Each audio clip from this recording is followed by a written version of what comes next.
Olá, veja nesta edição do programa Inteiro Teor.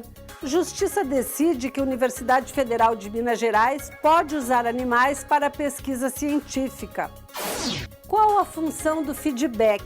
Se positivo, ele pode ser um grande estímulo, mas como aceitar aquele puxão de orelha, que também tem como objetivo o crescimento pessoal ou profissional?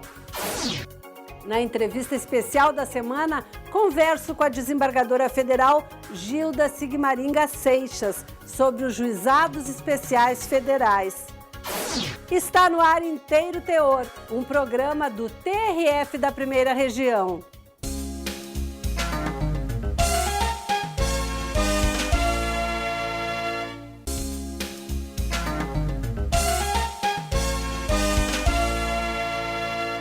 A utilização de animais para testes, pesquisas científicas ou mesmo em aulas didáticas nas universidades, apesar de prevista em lei, gera polêmica.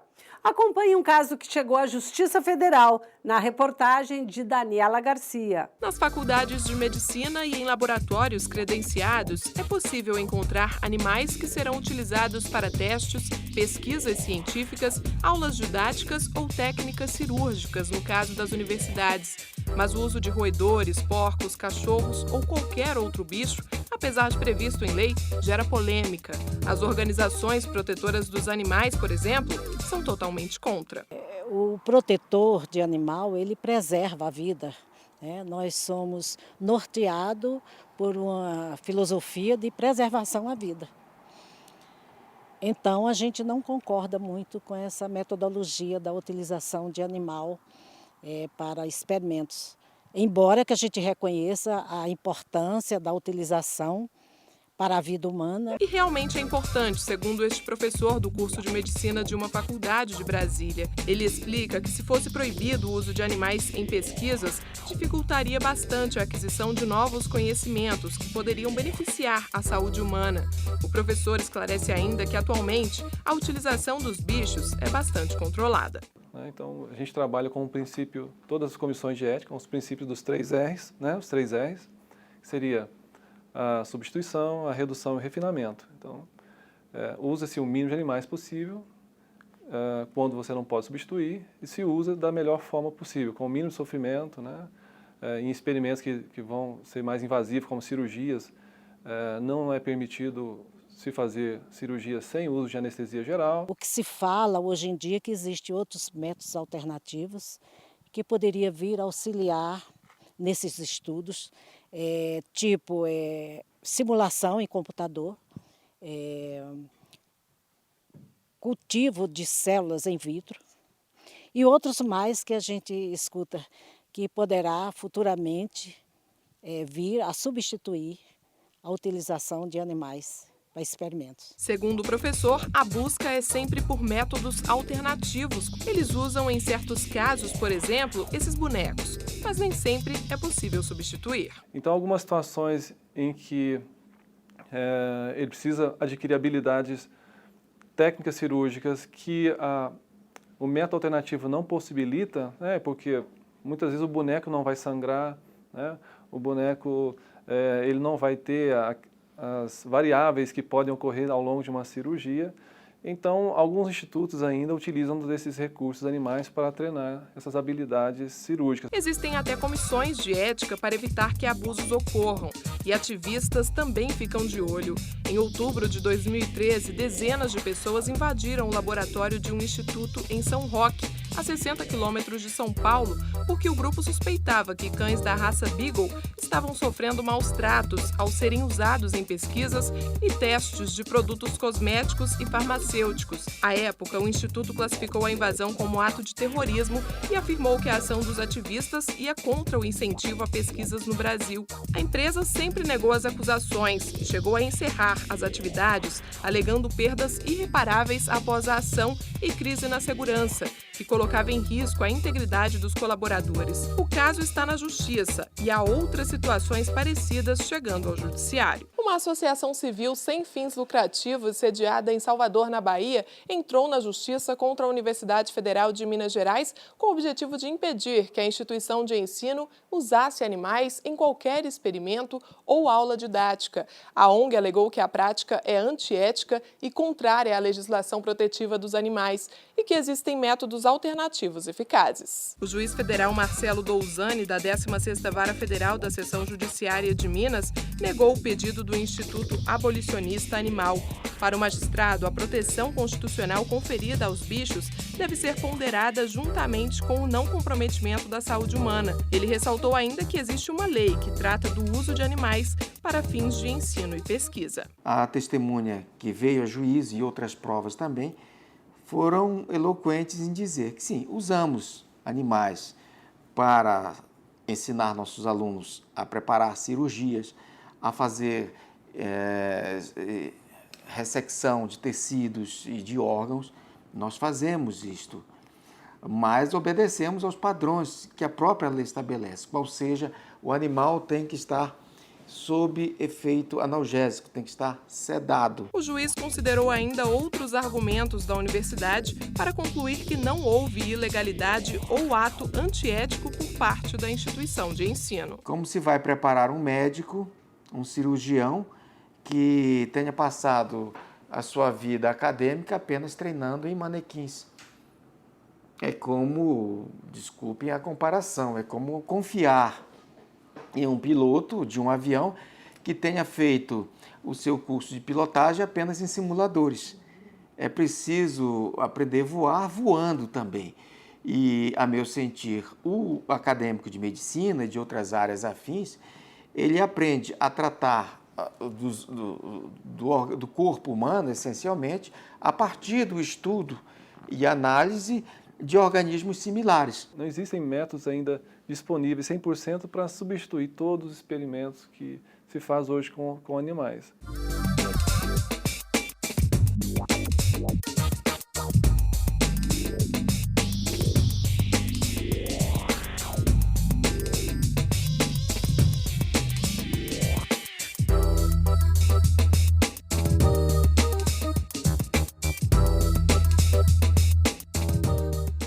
Depois do intervalo em nosso espaço de educação corporativa, saiba mais sobre a importância do feedback nas empresas públicas e privadas. Fique com a gente.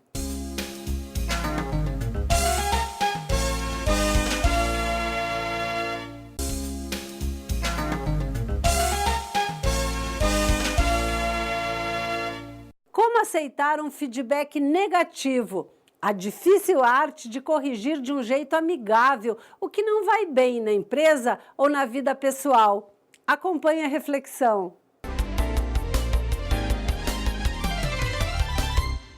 O tema de hoje da Unicorp é feedback.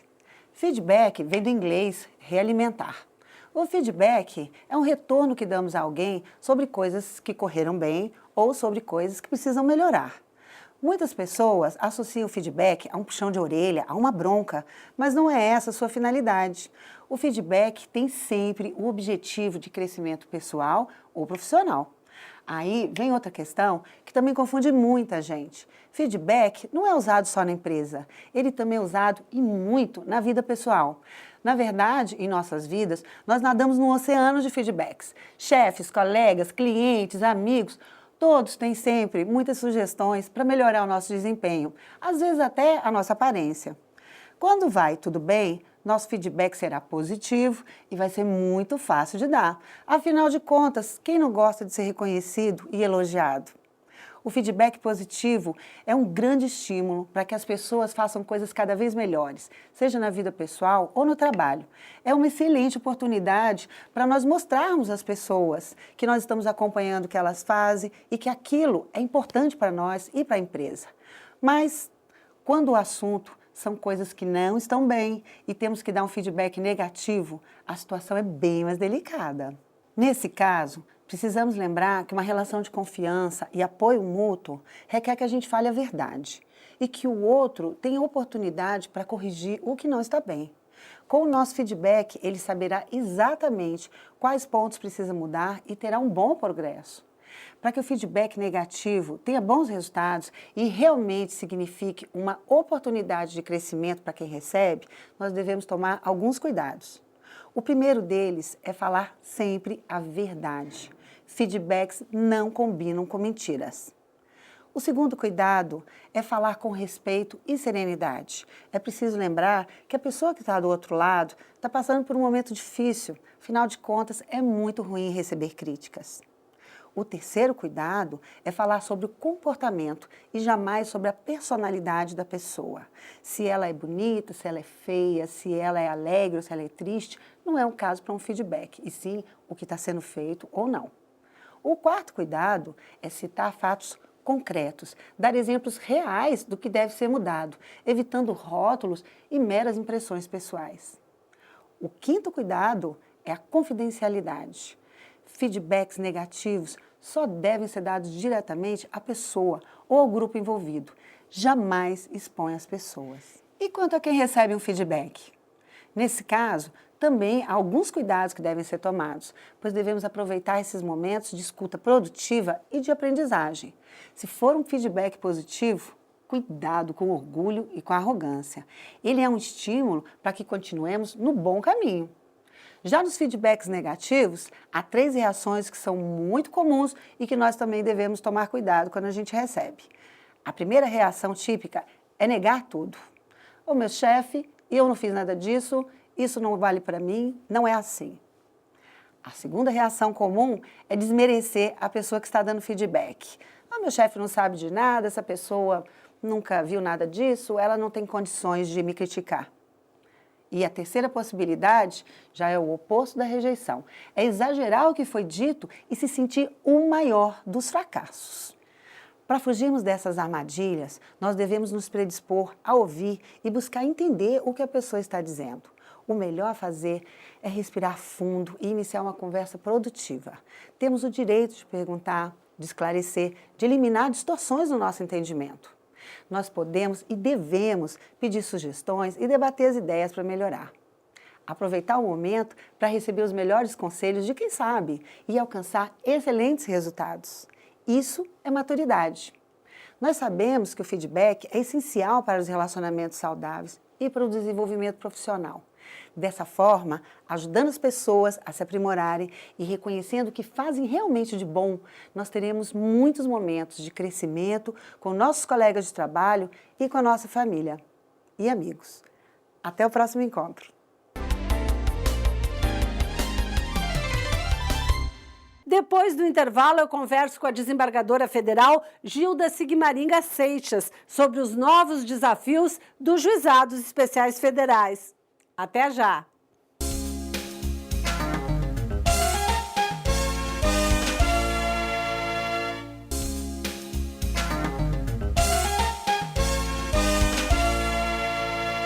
Os juizados especiais federais foram criados pela Lei 10.259, de 12 de julho de 2001, com o objetivo de processar e julgar de forma rápida e simplificada as causas cíveis de menor complexidade, cujo valor não excedesse a 60 salários mínimos, e as causas criminais que tratam de infrações de menor potencial ofensivo. A nossa entrevistada de hoje é a desembargadora federal Gilda Sigmaringa Seixas. Bem-vinda ao Interteor, doutora Gilda. Eu que agradeço o convite, Vera, mais uma vez aqui podendo participar desse importante programa, né, de levar ao público o conhecimento da nossa atuação jurisdicional.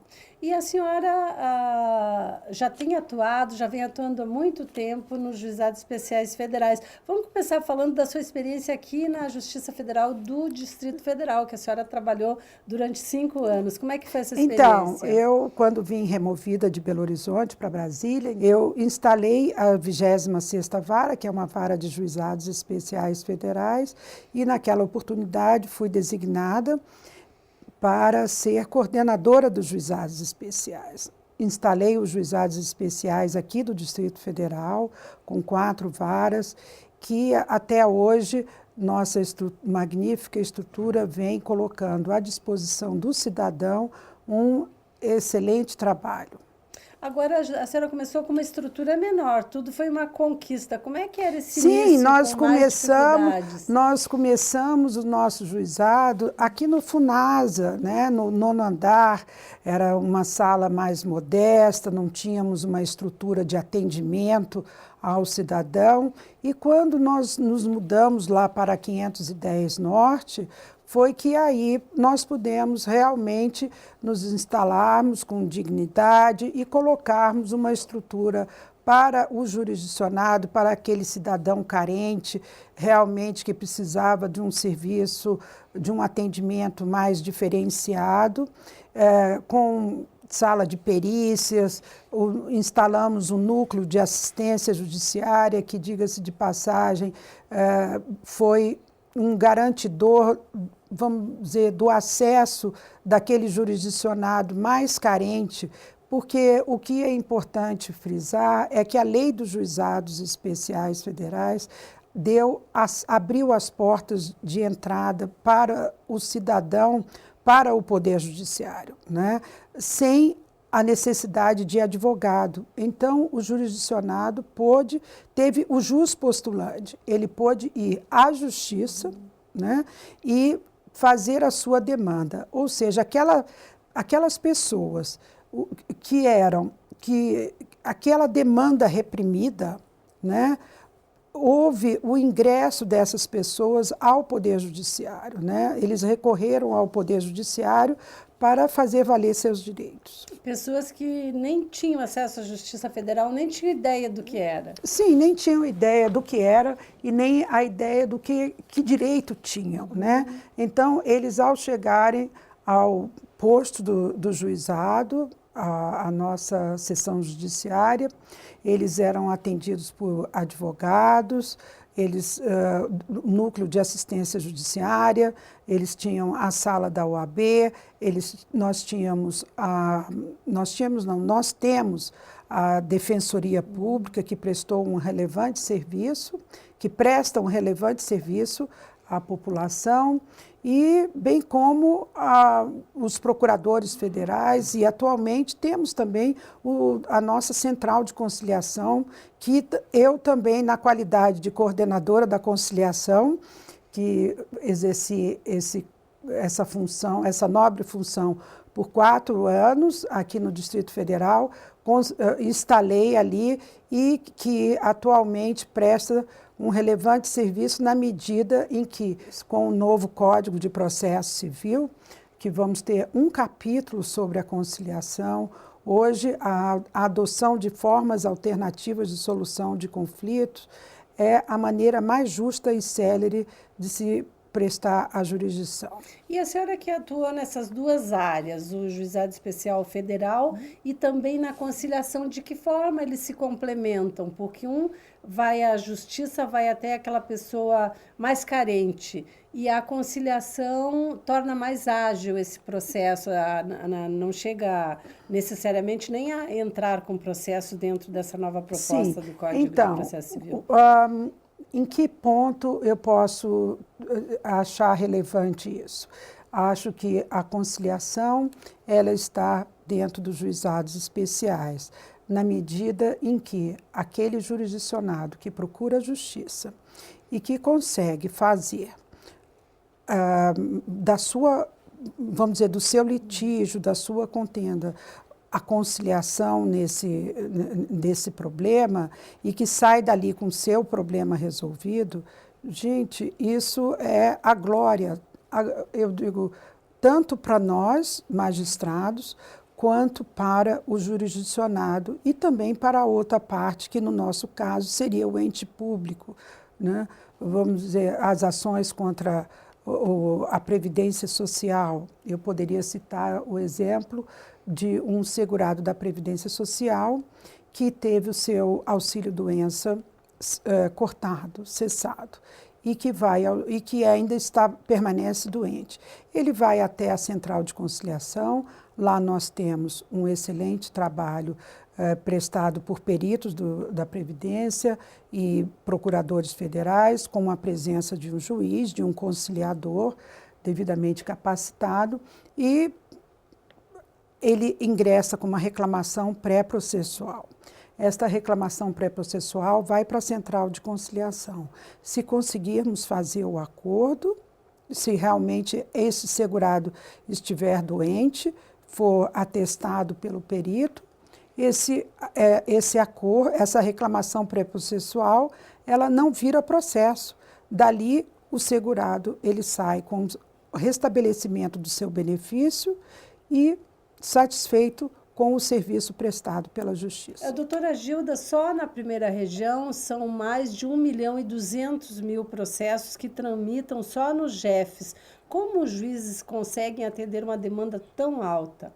Então, a lei dos juizados especiais, ela é norteada pelos critérios da simplicidade, da oralidade, da celeridade, da economia processual e da oralidade. Então, eu tenho certeza que os juízes que atuam perante os juizados especiais, eles têm que adotar esses critérios e utilizar da criatividade.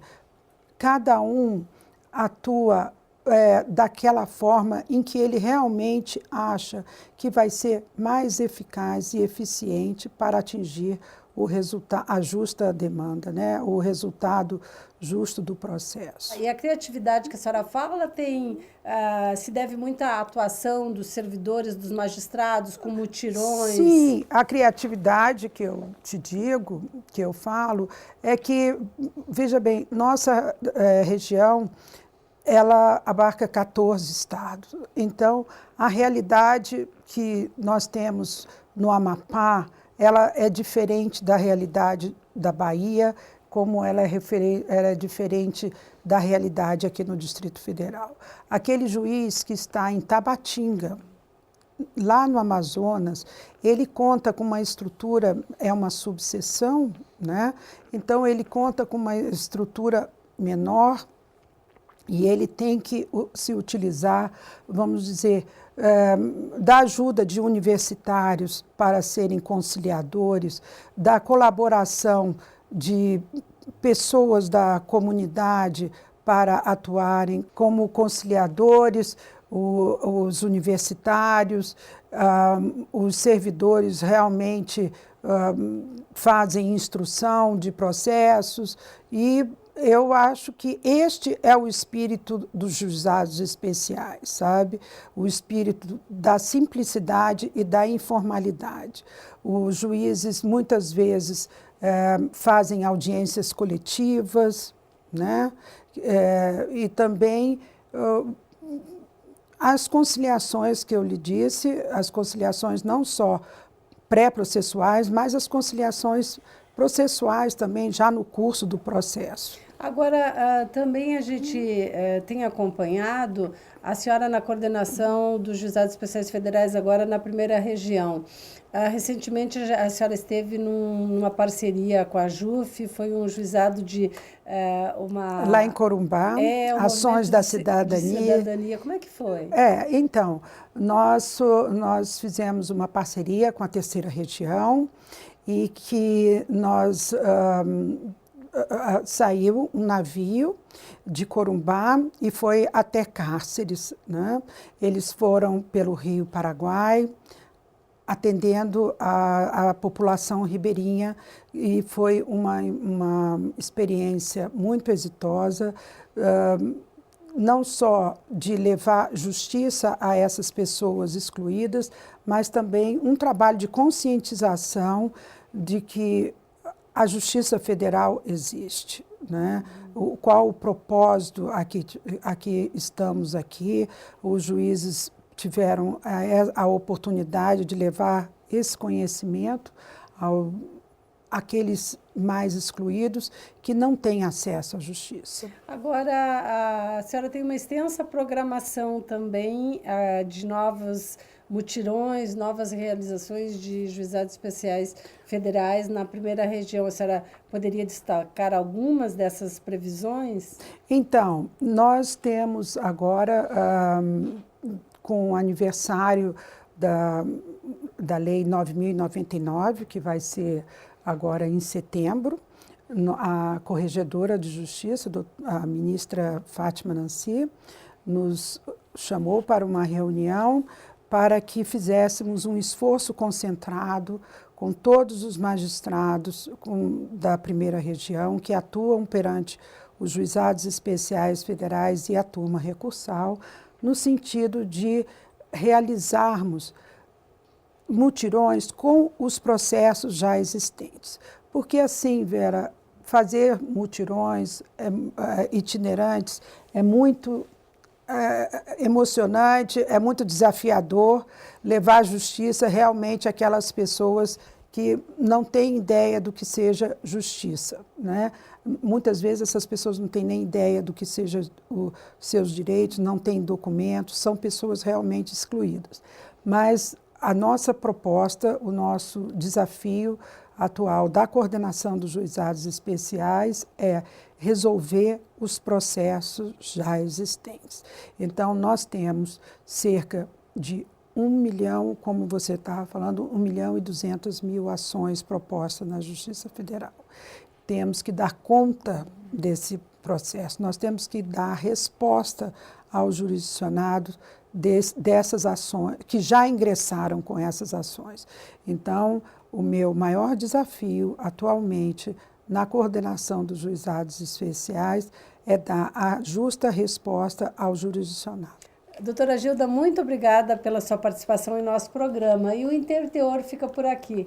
Voltamos na semana que vem, neste mesmo horário. Participe do nosso programa enviando sugestões para o e-mail inteiroteor@trf1.jus.br. Confira também o programa no portal do Tribunal. Até um próximo encontro.